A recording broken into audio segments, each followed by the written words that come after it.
मानयोग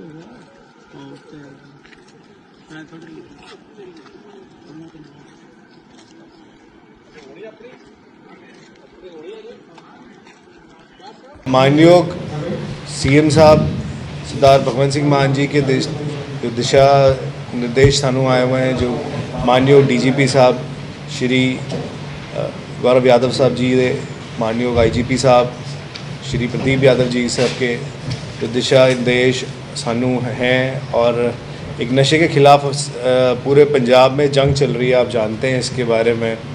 उस एक मुहिम में, उस एक कड़ी में हमें एक बड़ी कामयाबी मिली है, और जो हमारा रेंज का एक स्पेशल सेल बना हुआ है उसको, और जो मलोट पुलिस में डीएसपी साहब के नीचे सरदार बलकार सिंह जी और एसएचओ वरुण कुमार जी और हमारे डीएसपी डी साहब, डीएसपी राजेश नहीं जी और उनकी टीम के एक जॉइंट ऑपरेशन में एक नकली और इलीगल डी एडिक्शन सेंटर चल रहा था।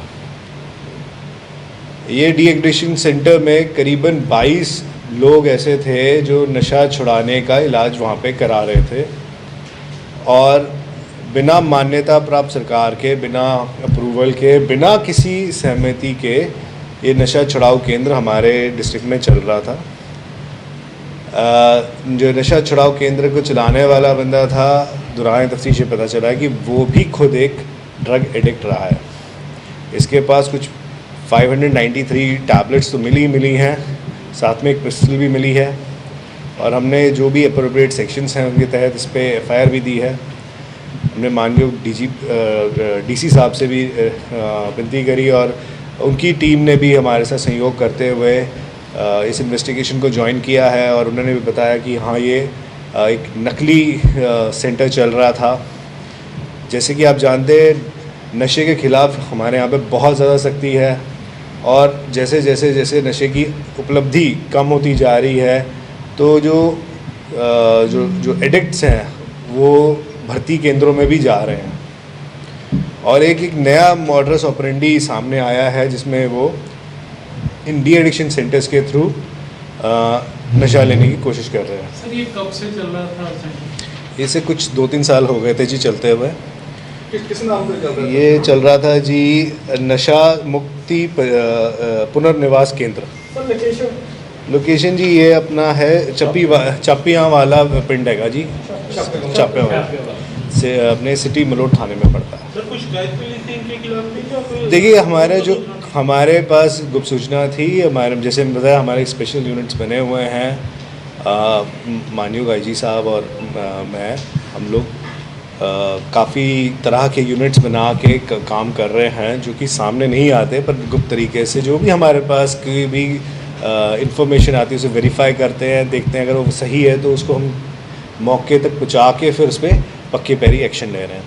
तो वहाँ से हमें फ्यूचर की प्लानिंग भी है कि बाकी पुनर्वास केंद्र भी ਜਿਹੜੇ बने जिले च ਅਸੀਂ ਕਰਾਂਗੇ चेक। देखिए, जितने भी हमारे यहाँ पे डी एडिक्शन सेंटर्स हैं, हम सब पे नज़र रखे हुए हैं, और फ्यूचर में अगर कुछ भी हमें ऐसा लगता है कि कोई गलत काम कर रहा है या करने की संभावना है, उस पर एक्शन होगा। ऑफिशियली जो मेरे पास रिकॉर्ड है उसमें 11 हैं, पर ये रिकॉर्ड मानयोग डीसी साहब के दफ्तर से सीएमओ साहब के यहाँ से आपको मिल जाएगा, पर जहाँ तक मेरी इत्तला है 11 हैं। इसके साथ जो भी यहाँ पे इनमेट्स हमें मिले हैं जो नशा छुड़ाने के लिए वहाँ पे आ रहे थे, उनसे 10-10 हज़ार रुपये ले रहा था, तो रफली ये 2 लाख 3 लाख रुपए का महीने का इसका बिजनेस भी हो रहा था अच्छा खासा।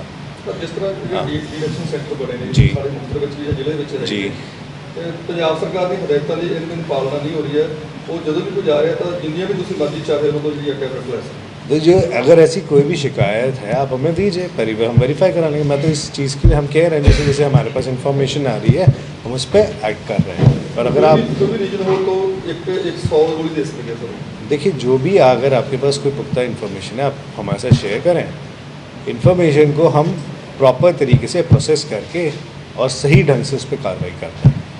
अच्छा, इसमें जो वहाँ पे जो अपना इलाज करा रहे थे, क्योंकि हमारे को उनको भी नशा छुड़वाना है, तो उनको सिविल अस्पताल में डी एडिक्शन सेंटर में भेज दिया गया है, और वहाँ पर उनका इलाज अब सुचारू रूप से कराया जा रहा है। तो एक ये बड़ी कामयाबी हमें मिली है।